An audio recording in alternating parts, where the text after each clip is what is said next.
Setelah mantan dosen UIN Maulana Malik Ibrahim, Imam Muslimin atau Yaimim resmi ditetapkan sebagai tersangka dalam kasus dugaan pornografi pada Selasa, 6 Januari 2026, kini pihak Nurul Sahara angkat bicara.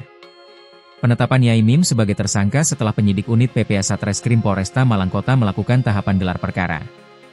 Perkara dugaan pornografi maupun pelecehan seksual itu dilaporkan oleh tetangganya, Nurul Sahara.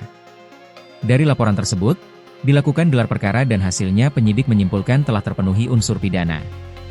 Menanggapi hal tersebut, kuasa hukum Sahara, Moh Zaki, angkat bicara.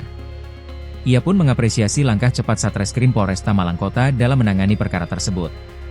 Saat disinggung apabila kemungkinan Yaimim akan meminta maaf terkait hal tersebut, Zaki tidak keberatan dan mempersilakan. Kami maafkan, namun sedari awal yang bersangkutan, Yaimim, tidak memiliki itikat baik dan tidak pernah mau. Itu terbukti dari rekam jejaknya dan beberapa kali diundang mediasi, tetapi tidak pernah hadir, ungkapnya. Namun, Zaki menegaskan bahwa meminta maaf bukan berarti menggugurkan langkah hukum yang telah dilakukan. Sehingga, proses hukum tetap berjalan.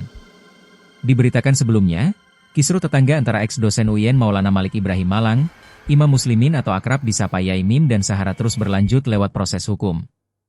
Selain melaporkan terkait dugaan pencemaran nama baik, pihak Yaimim secara resmi juga melayangkan 2 laporan tambahan ke Polresta Malang Kota pada Selasa, 7 Oktober 2025, lalu. 2 laporan tambahan itu berkaitan dengan dugaan persekusi serta dugaan penistaan agama. Kemudian pada awal November, disusul kembali membuat laporan baru terkait pencurian data pribadi elektronik.